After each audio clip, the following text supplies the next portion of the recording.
Buenos días para todos. Mi nombre es Lorena Antesana y en esta oportunidad voy a compartir una presentación con ustedes en el marco de la campaña global, el 50 aniversario de la campaña global de la DDI. En esta ocasión es poder compartir la experiencia que he tenido en el aula en relación específicamente a lo que es la comunicación emergente, ¿no? Cómo podemos ir acompañando nosotros esta transición desde lo prelingüístico a lo lingüístico en personas con sordoceguera. Bueno, como para darle un marco teórico a esto, quiero comenzar con una definición de sordoceguera. Dice que la sordoceguera es una condición de discapacidad y esta condición afecta de manera simultánea los sentidos de la visión y la de audición, que puede ser de manera total o parcial. Cuando es total, no existen sentidos remanentes. Cuando es parcial, sí hay residuos que son remanentes. Esta afectación compromete seriamente la comunicación, el acceso a la información, la orientación y la movilidad, el desplazamiento libre y seguro de las personas. Esta condición, que parece muy compleja, requiere del apoyo de asistentes mediadores en el proceso de la comunicación. Estos son llamados intérpretes en lengua de señas o guías intérpretes para las personas con sordoceguera. Muy bien, sin embargo, estas necesidades que veíamos recién van a variar enormemente de acuerdo a la edad de la persona sordociega, al momento en que aparece la sordoceguera y al tipo también de sordoceguera. Entonces, nosotros podemos ver, de acuerdo al momento en que surge la sordoceguera, podemos hablar de una sordoceguera congénita, que es decir, que son las personas que nacen con esta condición y que se desarrolla antes de la adquisición del lenguaje. Y después tenemos una sordoceguera adquirida, que son aquellas personas que van a desarrollar esta condición a lo largo de la vida y generalmente cuando ya tienen algún conocimiento en relación a lo que es el lenguaje o lo han adquirido. Muy bien, seguimos avanzando un poquito más. De acuerdo a los tipos de sordoceguera, puede ser que la persona con sordoceguera tenga una pérdida residual de visión o una pérdida residual de la audición, que tenga una pérdida residual de la audición o una pérdida total de la visión, o que tenga una pérdida total de la audición o una pérdida residual de la visión, o una pérdida total de la visión y una pérdida total de la audición. Esto es muy importante saberlo porque esto nos va a permitir saber cuál es el abordaje que nosotros debemos tener en relación a las personas con sordoceguera y obviamente cuáles son sus necesidades. Muy bien, con respecto a las necesidades. Bueno, de acuerdo a esta condición, decíamos recién de que surgen muchas necesidades en relación a la comunicación, la accesibilidad para el aprendizaje, la orientación y la movilidad, el desenvolvimiento independiente, ambientales, familiares, recreativas, médicas, laborales, tecnológicas, solamente por nombrar algunas de esas necesidades, ¿no? Que son muchas y complejas. Específicamente en esta presentación yo voy a hacer foco en lo que son las necesidades comunicativas y cómo eso va a favorecer o muchas veces no permite la accesibilidad del aprendizaje, entendiendo la comunicación como transversal a la vida de todas las personas, y como la comunicación como el medio para poder acceder también al aprendizaje, ya que si yo no tengo una buena comprensión, cómo puedo acceder a ese aprendizaje. Y si yo no puedo expresarme de una manera clara, que las personas me comprendan, cómo yo voy a poder dar cuenta también de ese aprendizaje o qué dudas tengo o cómo puedo reflexionar sobre ese aprendizaje si no tengo un sistema comunicativo que me permita hacerlo. Muy bien.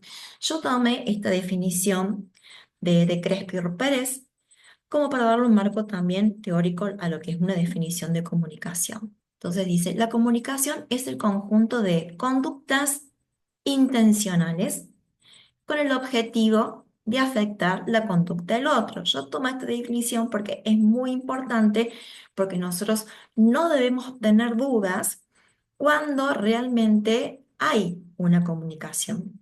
Yo lo que hice fue recrearlo de esta manera, ¿no? Con un gráfico. Entonces tenemos, según la definición que veíamos recién, tenemos un emisor que envía un mensaje con una intención comunicativa, con un conjunto de conductas.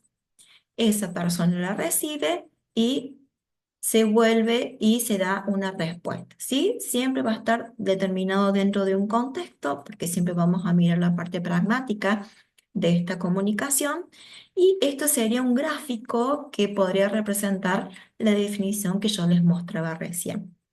Avanzamos un poquito más, entonces tenemos un emisor que va a elegir un determinado código. Voy a subir esto un poquito porque me parece que está molestando.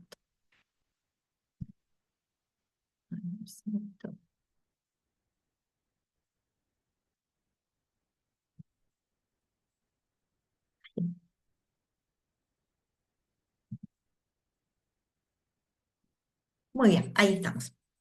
Entonces tenemos un emisor que elige, tiene una intención de afectar la conducta del otro, elige un código, en este caso el código que yo les puse es el lenguaje hablado, elige un mensaje para decirlo, para que decir hola, y elige un canal también para enviarlo, que es el canal auditivo. En este caso tenemos un receptor que también puede recibir ese mensaje por el canal auditivo, comprende el mensaje que dice hola y puede comprender también este código, ¿no? Que es el lenguaje oral. Muy bien, seguimos pensando. Si nosotros vimos recién cuáles son las características y cuáles son las necesidades educativas y en relación a la comunicación que presentan las personas con sordoceguera, y teniendo en cuenta que los tenemos que mirar siempre desde un enfoque de derechos, como lo dice tal la Convención de los Derechos de las Personas con Discapacidad, y este enfoque de los derechos, donde dice que la inclusión se sustenta en este derecho a la educación, reconociendo que el sistema educativo debe dar la igualdad de oportunidades para que todas las personas puedan formarse, para que puedan acceder al aprendizaje y tener la igualdad de oportunidades que tienen todos, ¿sí? Donde todos los niveles educativos deben ser inclusivos. Entonces, si yo sé esto de un enfoque de derechos, no puedo dejar de considerar las necesidades que tienen las personas con sordoceguera, y que sobre todo va a estar afectada lo que es la comunicación. Si yo sigo avanzando un poquito más y le doy otro marco un poquito más amplio en relación a lo teórico, desde la Convención de los Derechos para las Personas con Discapacidad, tienen un apartado en relación a la comunicación donde hay muchísimos artículos que hablan específicamente sobre esto, ¿no? Y que nos hacen repensar como docentes el lugar que nosotros debemos dar a las personas con sordoceguera dentro de la escuela. Entonces dice, la comunicación incluirá la visualización, el texto, el braille, los macrotipos, los dispositivos multimedia. Es decir, que no solamente se limita a que la comunicación se va a hacer mediante un lenguaje verbal o escrito o simbólico, sino que debemos incluir diferentes tipos, ¿m?, de lenguajes, los cuales también explican los lenguajes presimbólicos. Y sigo avanzando un poquito más. Entonces, si yo tengo en cuenta esto desde un enfoque de derechos, entiendo las necesidades que tienen las personas con sordoceguera, entendiendo que la convención afirma y da como derecho que la comunicación es más amplia que solamente que el lenguaje oral, entonces yo debo ampliar mi mirada en relación a lo que es la comunicación. Entonces yo les traje esta definición que dice: se puede considerar que la misma implica ante todo un intercambio, una interacción. Por eso el gráfico que yo les ponía antes, ¿no? Entonces entendemos que la comunicación es esta ida y esta vuelta. Hay una intención, pero tiene que haber una interacción, porque eso es la educación. La educación es un permanente diálogo que tiene el docente con el estudiante, donde el estudiante también debe interactuar, donde también tiene voz, donde también tiene cosas para decir y para manifestar y para reflexionar. Entonces dice, ante todo intercambio de mensajes, ideas entre dos o más personas, con la libertad de emplear distintos códigos. ¿M? Entonces yo tengo que valorar los diferentes códigos que va a usar mi estudiante para comunicarse en función de sus conocimientos, sus habilidades, su cultura, sus necesidades, de las personas que intervienen en ese intercambio. Es decir, que yo debo ver a la persona, debo valorar las formas comunicativas con las que tiene y a partir de eso considerarlas, respetarlas, darles un significado y hacer todo lo posible para que haya un intercambio verdadero, una verdadera comunicación con esta persona. Entonces yo lo que hice, le agregué a esta definición que les puse más adelante, donde dice, la comunicación es el conjunto de conductas intencionales. ¿Tales como? ¿Cómo pueden ser estas conductas intencionales? Es como para aclarar un poco lo que veníamos hablando. Puede ser un movimiento corporal, señalar, sonreír, tomar un objeto, entre otros ejemplos de conductas comunicativas que yo puedo observar en mi estudiante y que dependen de las habilidades que tenga mi estudiante. Entonces, las habilidades van a ser diferentes en cada uno de mis estudiantes. Entonces, si yo tengo en cuenta esta definición y la llevo de nuevo a un gráfico, lo miro desde otro lugar. Yo ahora ya tengo que considerar otras cosas, ¿sí? Donde no es solamente un código que va a prevalecer entre otros, son varios códigos a los cuales yo tengo que prestar atención. Entonces, yo tengo un emisor que se comunica a través de, por ejemplo, movimientos de la cabeza, con expresiones faciales o señalando un objeto. Ese emisor utiliza todos esos códigos, utiliza todas esas formas comunicativas para comunicarse. El receptor no puede hacer caso omiso a eso y simplemente limitarse a responder con un código verbal y auditivo, porque yo tengo que saber cuáles son los canales que tiene ese estudiante, cuáles son los canales que tiene disponibles para poder acceder a esa información. Y teniendo en cuenta lo que veníamos hablando recién en relación al enfoque de derechos, evidentemente yo tengo que cambiar mi mirada. Entonces, en la comunicación, para que haya una verdadera interacción, yo debo tomar esos códigos que tiene mi estudiante. Entonces, fíjense, entonces tenemos un emisor que utiliza movimientos de la cabeza para comunicarse, para enviar un determinado mensaje, expresiones faciales o señalar un objeto, yo tengo un receptor. Entonces, ¿qué tengo que hacer? Usar esos códigos que usa mi estudiante, porque son los que conoce y en cierta forma yo les doy una validez y a su vez en la intervención tratar de ir incorporando de a poco, de acuerdo a las posibilidades, de acuerdo a las experiencias de mi estudiante, ir incorporando nuevas formas más simbólicas, ¿sí? Más convencionales. Pero yo no puedo desconocer las formas comunicativas que use mi estudiante y tampoco puedo desconocer que yo las debo tomar también para que mi estudiante pueda comprender porque mi estudiante tiene una comunicación expresiva y una comunicación receptiva. Entonces yo tengo que valorar y trabajar con ambas, ¿sí? Con ambos aspectos de la comunicación. Avanzo un poquito más. Entonces, teniendo en cuenta todo esto, yo no puedo desconocerlo y evidentemente voy a tener que tomar algunas decisiones en el aula que hacen a lo que son las intenciones educativas, ¿no? Entonces yo, en la comunicación, como decíamos que era fundamental para poder acceder al aprendizaje, no lo puedo seguir trabajando como lo venía trabajando hasta el momento. Debe haber un cambio en mí, debe haber un proceso en mí que me invite a decir, mira, tengo que valorar las formas comunicativas de esta persona y necesito hacer cambios, ¿sí? En el aula.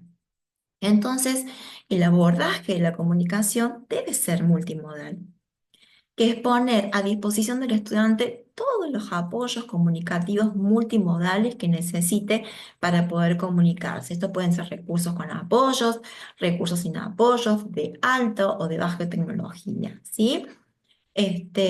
Lo importante que al momento de seleccionar estos recursos no es cualquier recurso, es el recurso que sea más indicado para el nivel comunicativo en el que se encuentra mi estudiante y que responda a sus necesidades comunicativas, a sus capacidades y a las habilidades que tiene el estudiante. Muy bien, entre algunas de las conductas que nosotros podemos llegar a observar en las personas con sordoceguera, en nuestros estudiantes. Puede ser, por ejemplo, llorar, gritar, tirar del cabello, arrojar un objeto. Se puede levantar y se puede ir del lugar. Puede dar vuelta la cara. Puede extender un objeto, mirar, realizar gestos naturales, dibujar, hablar, escribir. Entonces, nosotros podemos ver que tenemos estudiantes que pueden utilizar formas presimbólicas en lo expresivo o formas simbólicas también. Podemos ver también que nuestro estudiante puede tener una comprensión, un nivel comprensivo en su comunicación, que puede llegar a comprender formas simbólicas, pero en lo expresivo aún está utilizando presimbólicas. Entonces, cuando tenemos un estudiante con estas necesidades comunicativas, nosotros decimos, bueno, sí, este estudiante necesita un sistema aumentativo y alternativo de comunicación, porque es evidente. Y entonces, ¿por dónde comenzamos? Generalmente decimos, bien, sistema aumentativo de comunicación, inmediatamente lo relacionamos con pictogramas. Decimos, listo, vamos a usar pictogramas. Busquemos qué pictogramas son, qué necesita y con eso mi estudiante va a comprender. Yo este pictograma lo saqué de la página del portal Aragonés de Comunicación Aumentativa Alternativa, que lo conocen como ARASAC. Y les puse este ejemplo porque sin duda muchos de ustedes, si no son usuarios de este sistema o si no lo conocen, no van a poder leer este pictograma. Bueno, si nosotros no lo comprendemos, ¿por qué pretendemos muchas veces que nuestros estudiantes lo comprendan? Em, Debe haber un aprendizaje previo. Hay cosas previas que nosotros debemos trabajar con el estudiante para que él pueda llegar a simbolizar. ¿M? Y sobre todo ser muy cuidadoso con el tipo de pictograma que vamos a usar, porque no es cualquier pictograma para cualquier persona. Como yo les decía recién, el recurso debe responder a las necesidades comunicativas del estudiante, a sus capacidades y sus habilidades. Bueno, entonces, nuestro punto de partida no es el pictograma. Entonces, ¿de dónde partimos? Bien, entonces, ¿cómo puedo hacer yo para seleccionar la forma de representación más correcta para mi estudiante? ¿Por dónde comienzo? Y bueno, lo primero es comenzar por mi estudiante, conocerlo. ¿Quién es mi estudiante? ¿Cuáles son sus necesidades? ¿Cuáles son sus preferencias? ¿Qué habilidades tiene? ¿Qué experiencias previas tiene? Porque yo necesito saber cuáles son esos conocimientos previos que tiene mi estudiante, cómo se comunica desde lo expresivo, desde lo receptivo, qué comprende, en qué contextos generalmente se desenvuelve. Y todo esto justamente para poder gestionar actividades dentro del aula que sean significativas, donde el estudiante sea un real protagonista y sobre todo que a mí me permita poder instaurar y fortalecer un vínculo con mi estudiante, donde ese estudiante se sienta cómodo de saber que hay un receptor que está atento, que está expectante a sus formas de comunicación y que desea comunicarse y que lo va a esperar, ¿sí? Que va a esperar el tiempo necesario hasta que él emita una conducta comunicativa y va a haber una respuesta en relación a ello. Bien, avanzamos un poquito más. Bueno, ¿cómo comenzamos este proceso? Van Dyck habla de la desnaturalización y de la descontextualización como una manera para poder avanzar en la comunicación. Y esto es súper importante. Yo voy a dejar de compartir un poquito la pantalla y les voy a dar como un ejemplo más práctico. Yo en este caso les voy a dar el ejemplo con un objeto concreto que es una taza. No quiere decir que ustedes tengan que utilizar la taza, obviamente. Simplemente es un ejemplo. ¿Por dónde van a comenzar ustedes? Bueno, ¿cuál es la situación más significativa para el estudiante? ¿Cuál es la experiencia más gratificante? ¿Cuáles son sus preferencias? ¿En cuáles actividades nosotros vemos que el estudiante muestra mayor intención para poder comunicarse? En el caso de que fuera la hora de la merienda, por ejemplo, ¿qué hacemos? Empezamos con los objetos concretos. Comenzamos con lo concreto, con lo conocido para el estudiante. No es que yo traigo una taza, de mi casa, no. Uso lo conocido para el estudiante. Comienzo con los objetos que son conocidos, porque a partir de estos objetos es como el estudiante va a ir comenzando a relacionarlo con experiencias, va a comenzar a formar imágenes de lo que va a suceder con esa actividad y va a asociar este objeto con una actividad, va a poder anticipar cosas que van a pasar en ese contexto de la merienda. Entonces, les dije, partimos de lo conocido, de la taza, por en este caso. Puede ser en un primer momento que utilicemos la misma taza que usa el estudiante, ¿sí? De esta manera, cuando el estudiante comienza a interactuar con este objeto, es como va descubriendo para qué sirve el objeto. Entonces, la idea es que no siempre nos quedemos con el mismo objeto, sino que podemos presentar diferentes tipos de objetos, justamente para favorecer la desnaturalización o la descontextualización. Por ejemplo, este es otro tipo de taza. Fíjense que tiene otra forma, tiene otro tipo de asa, tiene otro color, tiene otra textura, tiene otra temperatura diferente a lo que es esto. Entonces nosotros vamos desnaturalizando y descontextualizando para que el estudiante después en algún momento entienda que esta taza puede aparecer en otros contextos aunque no esté y que la puede nombrar y que una taza va a aparecer para poder hacer esa actividad de tomar la merienda, por ejemplo.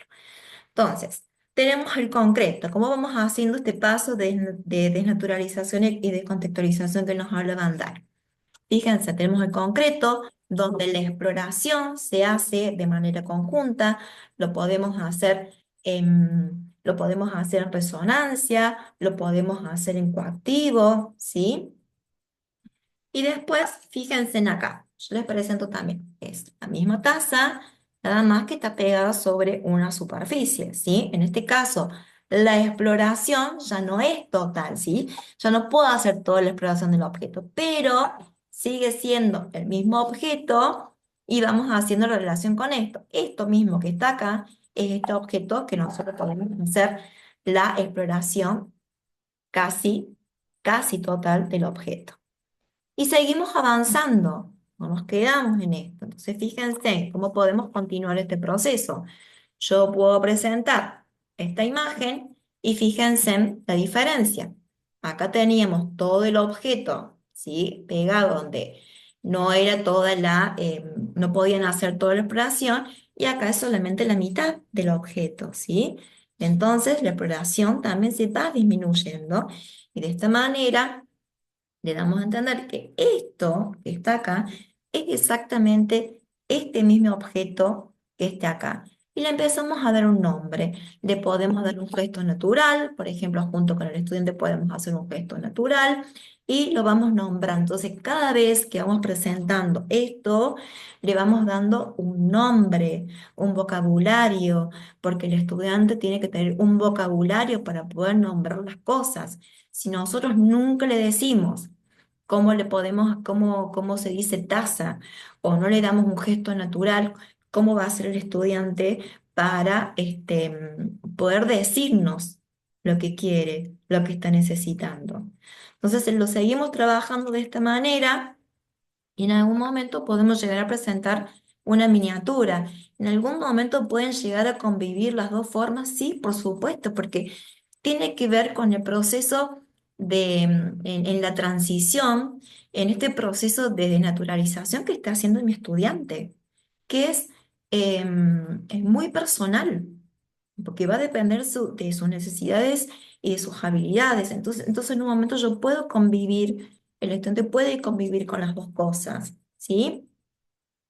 Y después, lo que vamos haciendo, tenemos esta miniatura, si quieren, después pueden hacer el mismo proceso que pusieron acá, de ponerlo sobre una superficie para que vaya pasando la exploración, para que finalmente de esta miniatura nosotros podamos pasar a algo más abstracto, como pueden ser un pictograma, como puede ser un dibujo de una seña, como puede ser un dibujo de línea, como puede ser el braille, como puede ser la palabra escrita. Entonces, pero lo que yo quiero que llamar a la reflexión de que el punto de llegada fue el pictograma, no fue el punto de partida, porque el primer punto de partida es lo conocido por mi estudiante, qué es lo que le gusta hacer, cuáles son sus preferencias.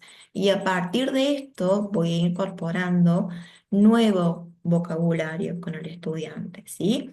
Puede llegar a ser de que mi estudiante esté utilizando un pictograma para la actividad de la merienda, porque ya hicimos todo ese proceso de desnaturalización y descontextualización, y para una actividad nueva, por ejemplo, la de plástica, comencemos otra vez con un objeto concreto, con el que lo estoy usando, porque es una actividad nueva. Y si el estudiante utiliza un pincel, bueno, usaré un pincel. Y si el estudiante usa una esponjita para pintar, y bueno, usará la esponjita. Siempre parto de lo que es conocido para mi estudiante. Por eso, el recurso es bien específico y bien personalizado. Debe responder a las necesidades y capacidades del estudiante. Muy bien. Entonces, ahora vuelvo a compartir la pantalla.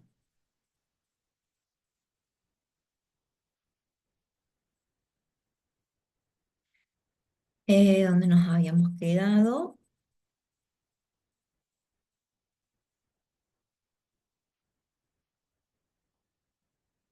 Muy bien, nos habíamos quedado por acá, ¿sí? Eso ya lo habíamos visto, recién vimos lo que era la desnaturalización y la descontextualización para seguir avanzando hacia la comunicación hacia formas más simbólicas. Este es un ejemplo, entonces, cómo podemos hacer esta transición desde lo concreto al dibujo de línea. Tenemos el concreto que tomamos, ya dije, lo que es significativo para el estudiante. Junto con el estudiante hacemos el delineado. Les vuelvo a decir, no es algo que yo traiga de mi casa, es algo que debo construir, es algo que yo debo hacer con el estudiante, porque mi estudiante lo debe vivenciar. Si no lo vivencia, carece de experiencia y carece de significado para el estudiante. Entonces después, fíjense, en acá sacamos una partecita del pincel, acá quedó el delineado pincel y si querés, después lo queremos, podemos pintarlo. Bien, sigo avanzando un poquito más. Y después incorporamos los pictogramas, podemos incorporar fotos, podemos incorporar dibujos de línea, ¿sí? Para seguir avanzando en la simbolización, ¿no? Que nuestro estudiante puede ir incorporando nuevas formas más simbólicas y más convencionales para poder comunicarse y lo que tiene de beneficioso de que tenga formas convencionales es que puede ser comprendido por más interlocutores, ¿no? Ese es uno de los beneficios. Bien, seguimos avanzando un poquito más. El dactilológico, el lenguaje oral, lo escrito, el braille y lengua de señas, todo va a depender del estudiante, ¿sí? El sistema mentativo y alternativo de comunicación es específico para cada uno de ellos. Bien. Si bien yo ahora les voy a contar algunas de las estrategias, porque no son todas las estrategias, yo traté de poner como las más relevantes o las que no debemos olvidar nunca cuando estamos trabajando con el estudiante.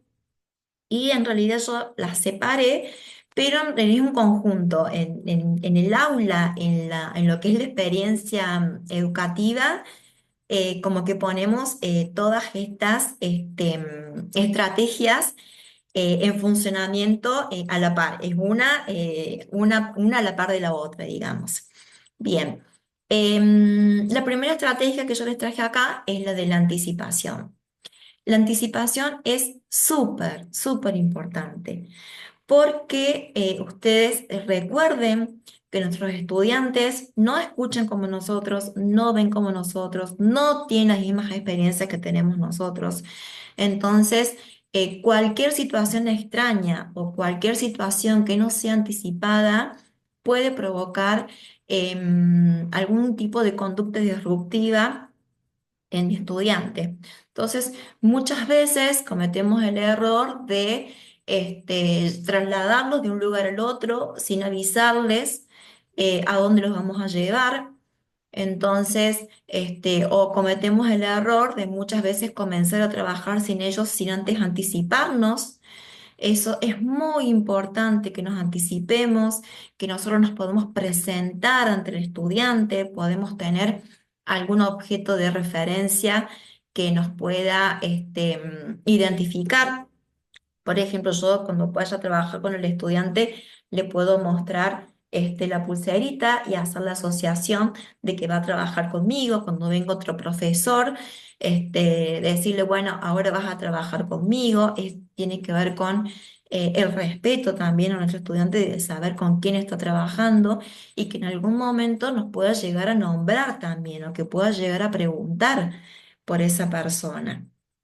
Y bueno, y es importante también esto de que si lo vamos a trasladar hacia otro lugar, tener en cuenta de poder anticipar con objetos de referencia significativos para el estudiante que va a ir a un determinado lugar. Entonces, por ejemplo, si vamos a ir a la cocina, utilizar algo que sea un objeto referente significativo para el estudiante. Si el estudiante al llegar a la cocina busca su taza para merendar o su plato, bueno, quizás utilizaremos ese plato en miniatura de acuerdo al nivel de representación que tenga el estudiante para anticiparle que nos vamos a trasladar hacia algún lugar.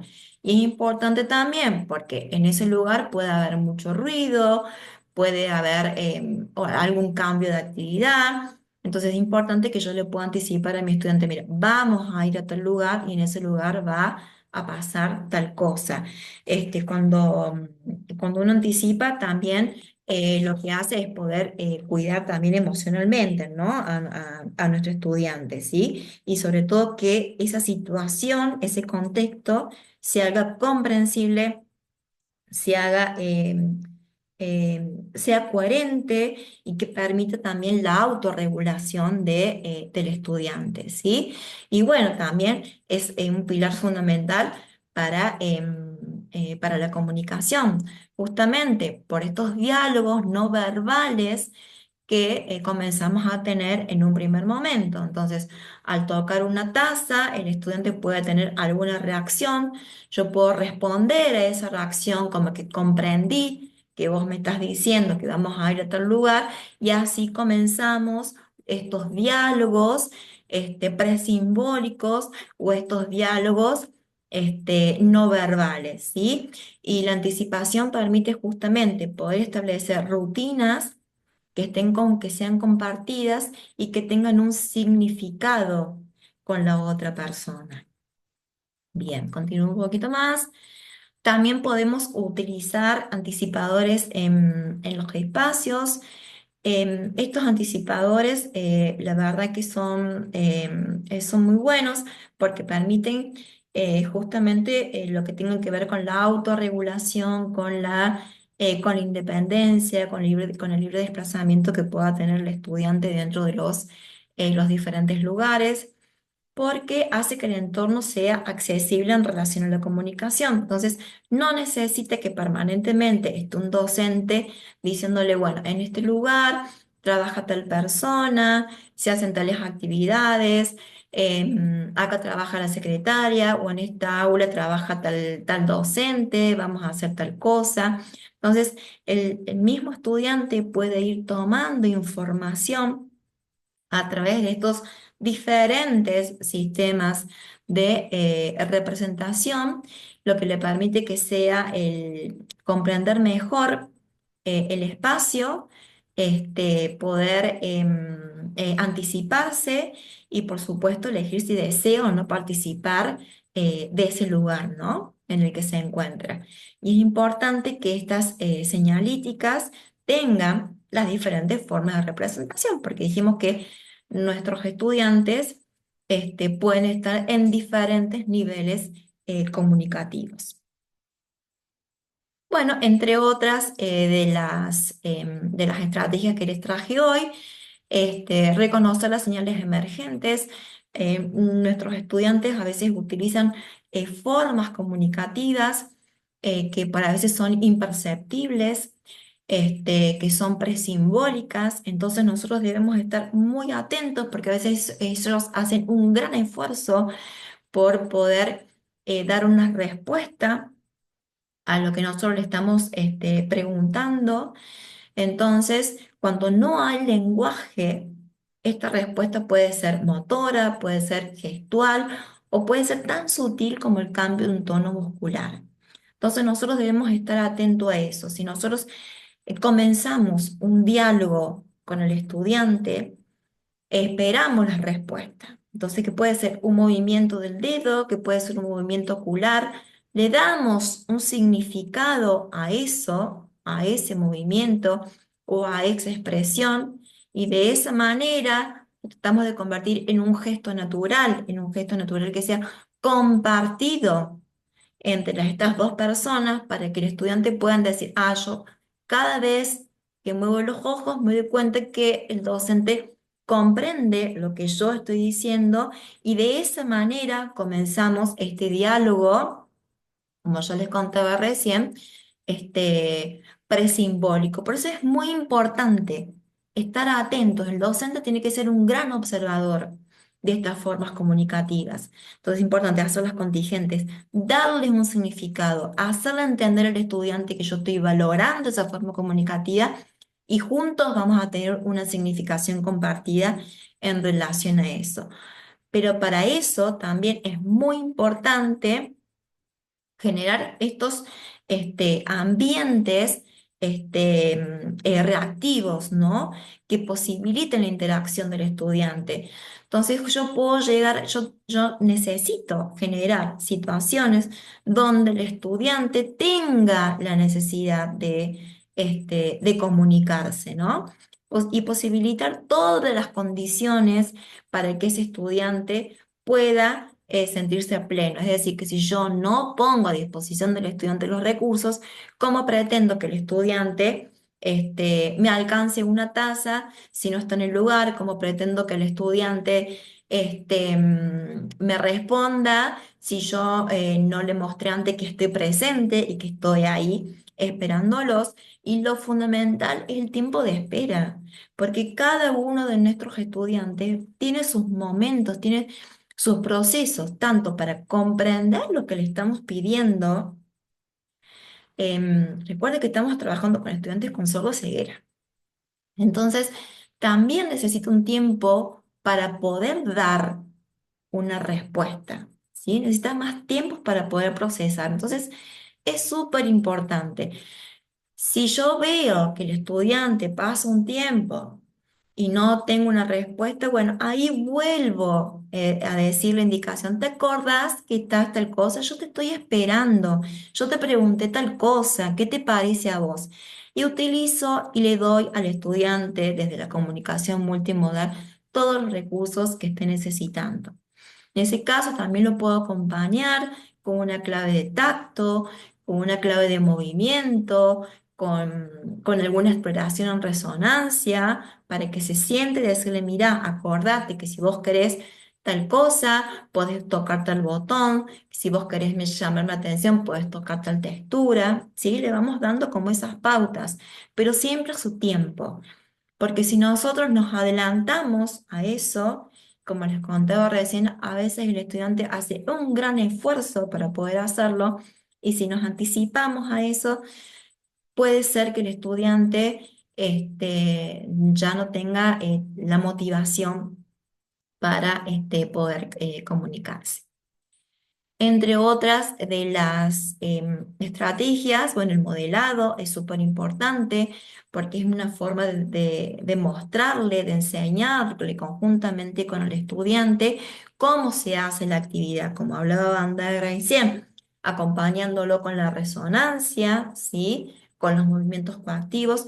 Yo le muestro de manera conjunta, en un primer momento, de manera conjunta, con el estudiante cómo realizar tal actividad y paulatinamente voy tomando distancia para que el estudiante pueda tener mayor independencia, ya sea con ese vocabulario, en el desempeño con la actividad, para poder solicitar una actividad y entre otras de las estrategias que les puse acá, oportunidades para realizar las elecciones.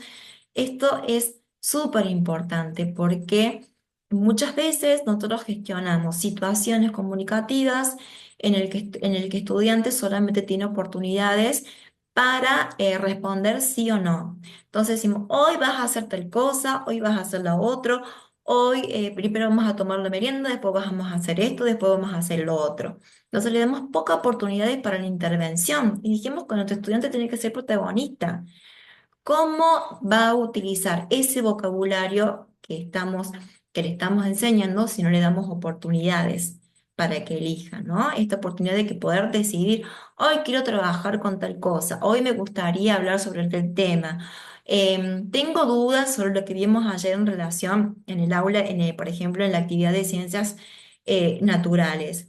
Pero para que el estudiante pueda elegir, yo debo gestionar espacios reactivos que les dé la oportunidad para que elijan y lo debo pensar, debo tener bien claro el objetivo de la intervención. Bueno, entonces en tal momento yo voy a hacer un ambiente, cosa que el estudiante tenga que sí o sí poder elegir. Y para eso voy a poner tal y tal recurso a su disposición para que pueda elegir, que ya sé que puede elegir entre dos objetos, que pueda elegir entre dos miniaturas, entre dos pictogramas, siempre va a depender del nivel comunicativo en el que se encuentre el estudiante. Los calendarios de anticipación, también muy desarrollados por Bandai, son súper importantes y siempre son individuales, ¿no? Porque le permite poder hacer anticipaciones, organizar la rutina, organizar los espacios, organizar las actividades, permite sobre todo poder tener un diálogo con la otra persona a partir de un objeto. A partir de un objeto nosotros podemos trabajar infinidad de vocabularios y podemos también establecer un diálogo permanente con el estudiante. Reduce también las ansiedades porque lo permite organizar en el espacio, le permite saber qué es lo que va a pasar después de tal actividad. También nos permite incorporar alguna actividad nueva en ese calendario o informar sobre alguna actividad que íbamos a realizar y que por determinadas circunstancias no se pudo hacer. Y sobre todo le permite acceder a la información al entorno. ¿Sí? El calendario es un recurso que permite que el estudiante pueda expresar sus necesidades sus elecciones, sus estados de ánimo, sus preferencias, siempre y cuando nosotros no lo utilicemos como una simple presentación de objeto, sino como que lo utilicemos realmente como recurso que es un recurso comunicativo que permite el establecimiento de vínculos verdaderos y de diálogos verdaderos con el estudiante. Muy bien, las actividades, como les decía recién, las actividades tienen que ser organizadas, yo tengo que tener bien claro cuál va a ser el objetivo comunicativo en esta actividad. Debo poner a disposición del estudiante todos los recursos que necesite para poder comunicarse, ¿sí? Ya sea que sean recursos que utilice táctiles, texturas, los objetos de referencia, todo debe tener un principio, un desarrollo, un fin, justamente para que el estudiante pueda ir organizándose, pueda ir anticipando a los diferentes pasos y que él entienda qué es lo que se espera de él en algún momento. Bueno, y por supuesto, todos los recursos tecnológicos que podamos poner a disposición del estudiante, ¿no? Ya sea para su independencia, para su autorregulación, para la toma de decisiones, y todas las habilidades que requiera el estudiante. Bien, por el momento voy a dejar de compartir. Agradecerles a todos por la presencia. Espero haber sido clara, que tengan claridad en relación a cómo es este abordaje en la comunicación. Lo fundamental siempre es considerar al estudiante. Nuestro estudiante es el que nos va a ir guiando y si nosotros hacemos una buena valoración y una buena evaluación en el equipo y comprometemos a otros profesionales y consideramos a la familia como miembro fundamental, no debería haber riesgos en que ese estudiante tenga un sistema comunicativo apropiado a sus necesidades y preferencias y obviamente que pueda hacer efectivo su derecho a la educación y a la comunicación. Muchas gracias a todos.